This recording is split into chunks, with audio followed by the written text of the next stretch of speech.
แบ่สิไปอยู่ได้จังไดเผด็จการนี่ไปดูจังไดบักทองลุ้นสิไปได้จังไดเจ้าคิดว่ารัสเซียที่เป็นแบบนี้ไปตลอดบ่เท่าทองลุ้น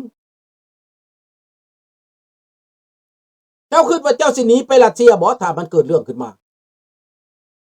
รู้มาเว้าสู่ฟังบ่รัสเซียล่มสลายแล้วในตัวนี้ด้านเศรษฐกิจด้านการเมืองก็ล่มสลายแล้วด้านการทหารก็ล่มสลายแล้วยังแต่รัฐบาลที่บ่ยอมรับความจริงเท่านั้นบักโปรตีนเฮ็ดทำท่าว่าบ่ฮู้บ่ได้ยินเท่านั้นแหละเรื่องของมัน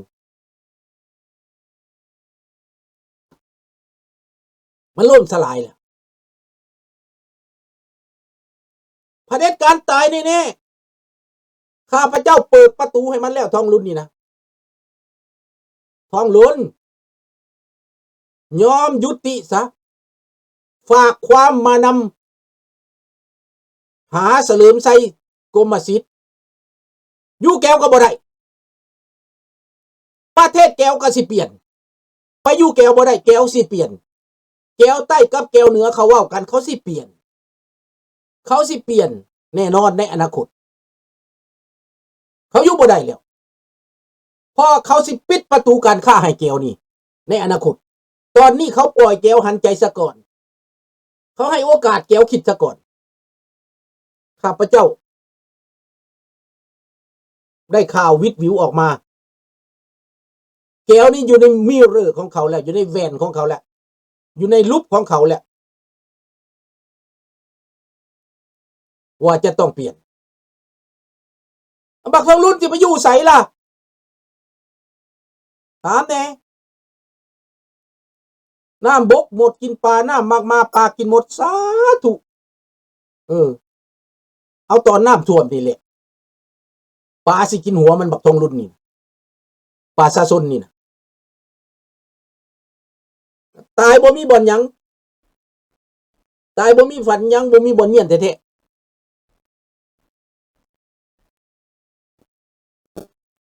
กะสิเม่นหม้อแผ่นแดงแหละทอนยิบไปทางใดถามว่ามันสิไปทางไหน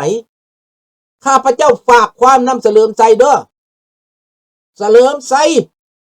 เจ้ายึดอำนาจซะ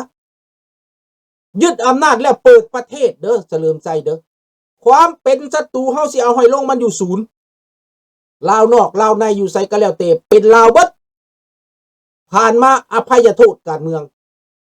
ปลดนักโทษการเมืองออกจากคุกให้มีสองฝ่าย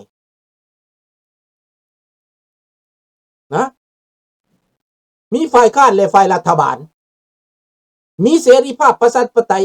มีรัฐธรรมนูญคุ้มครอง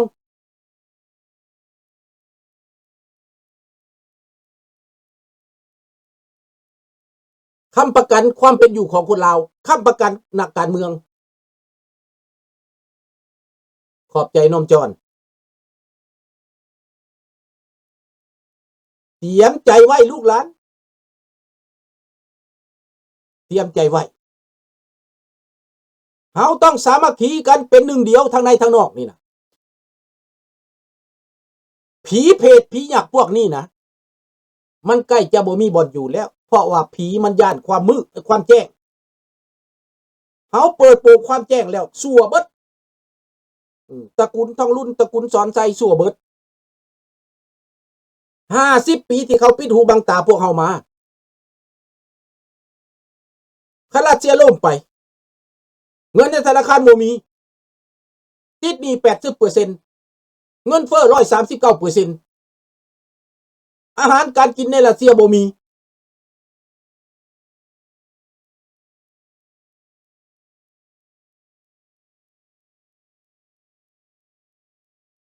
นั่นแหละเอาบักสอนไสนั่นแหละขึ้นมารับกรรมนั่นเฮาจะบอกให้เสลิมไสคนล้มอำนาจยึดอำนาจเปลี่ยนแปลงประเทศเตะบักสอนไสออกไปเตะบักทองลุ้นออกไปยึดอำนาจโลดเสลิมไสเอาทหารเอาพนักงานยึดอำนาจเปลี่ยนแปลงระบบการปกครอง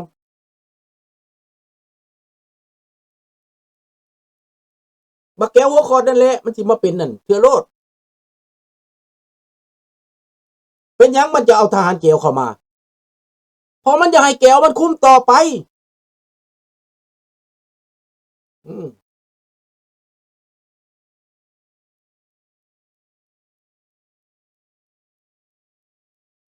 เอามาเลือกมันก็ได้แล้วเขาเอาแต่มาเลือกเสริมไส้บ่มีสื่อไผสิเสือหัวมันบักสอนใจพวกตระกูลสัวเขียนใส่หนังมาไว้โลดนามสกุลสีพันดอนนี่นะ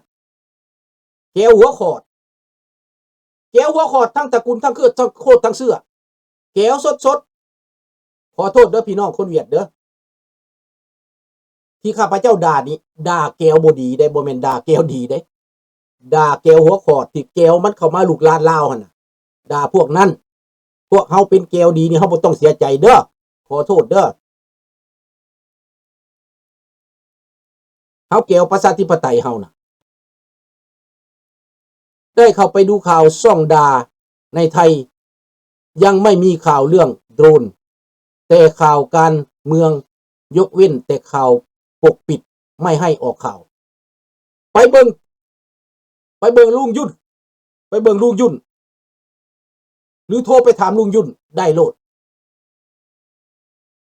แต่ได้ก็ตามข่าวแล้วอันนี้ข่าวแล้วข่าวอื่นเขาจะปกปิดเขาจะบอกว่าเพราะว่าเขาหู้ว่ามันเสียแล้วเขาจะบอกว่าเขาบอกกินดอกเปลือกมันเขาจะกินแต่แกนมัน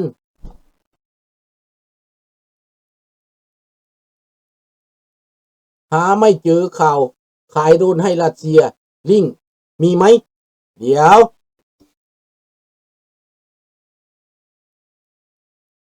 สิไปซอกมึง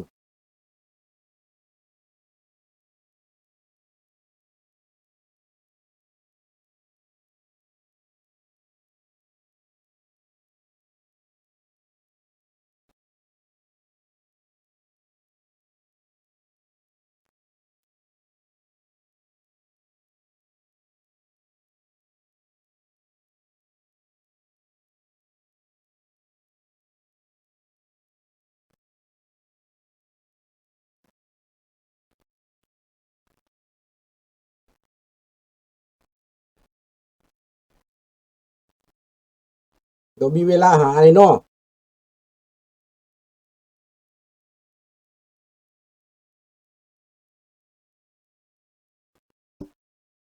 รู้ผมมีเวลาหาเด้อพอไปหาเองแต่ว่าได้บอกข่าวให้แล้วน้องจอนโพสต์ให้ข้าเจ้าเนี่ยเจ้าเดี๋ยวจะไปซอกเห็นนะเอาลิงก์ข่าวบลูมเบิร์กก็ได้น้องจอนเพราะว่าข้าเจ้าเถียงเขาข้าเจ้าบ่เสือ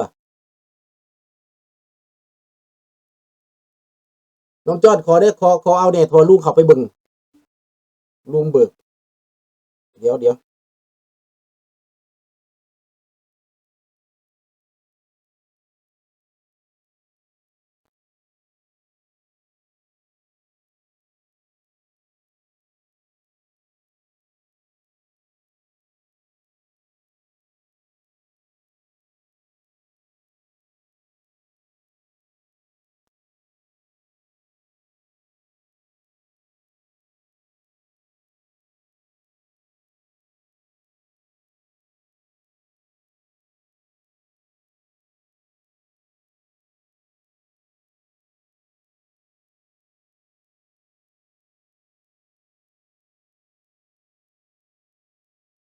พูดเดียวเด้อพี่น้องเด้อ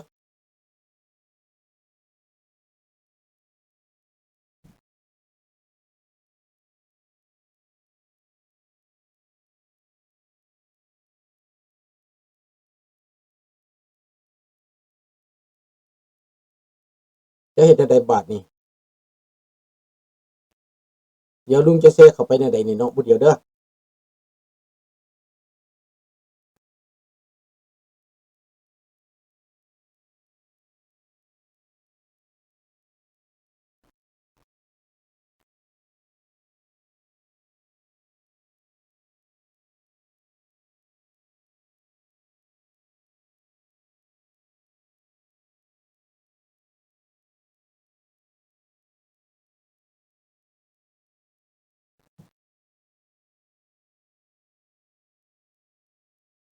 ได้แล้วบ่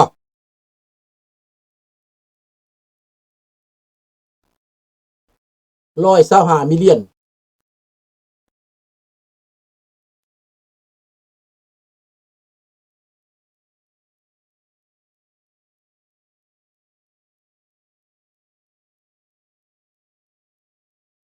ยูเครนเขาก็เว้าเห็นบ่เคียโพสต์ก็เว้าโอเค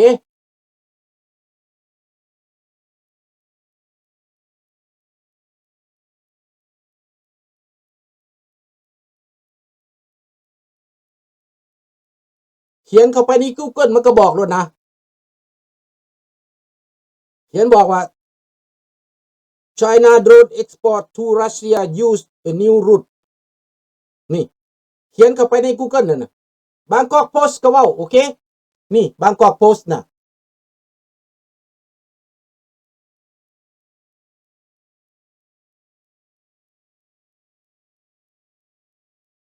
ลุงคือว่ามันมีแต่บลูมเบิร์ก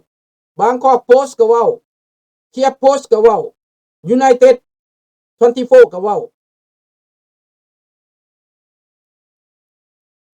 Reddit China ก็เว้าว่ามันมีหลายข่าวเว้าเด้อนี่นะพูดน่ะเอเชียนสปีดก็เว้านี่นะทุกช่องเขาเว้าบ่บ่มีแต่ช่องเดียว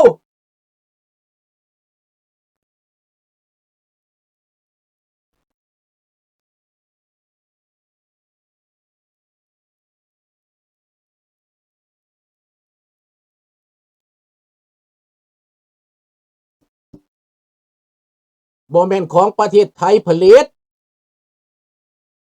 จีนเอาไทยออกหน้าขายไป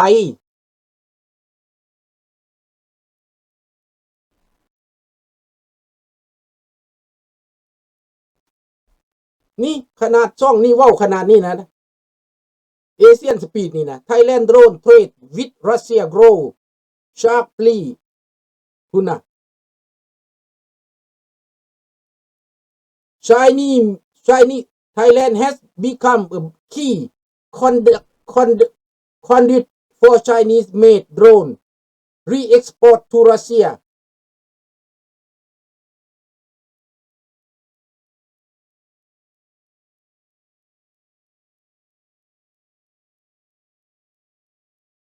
มอสโกไทยก็เว้าอีกพุ่นน่ะมันบ่แม่นมีซ่องเดียวมันเป็นร้อยๆซ่องเขาก็เว้าเบิดลุงคือเรามีซ่องเดียวนี่เบิ่งแม่นี่น่ะว่าเลาะเขียนเข้าไปตัวนี้มันเป็น20-30ซ่องเว้าเบิดมันสิไปปิดได้จังไดนี่น่ะ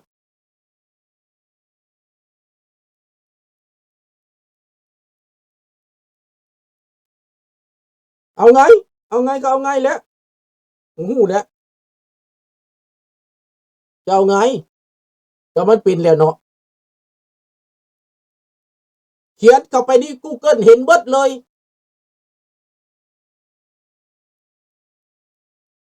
ไม่อยากจะเชื่อมันก็ต้องเชื่อเลยนะ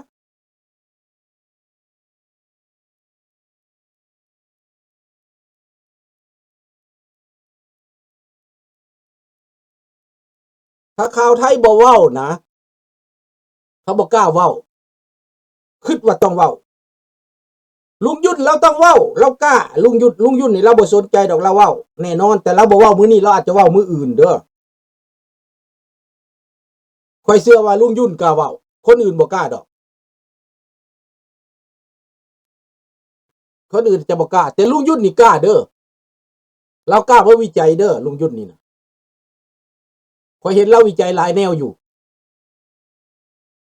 ข่าวที่น่าเชื่อถือที่เราเว้านี่ค่อยเชื่อถือเราได้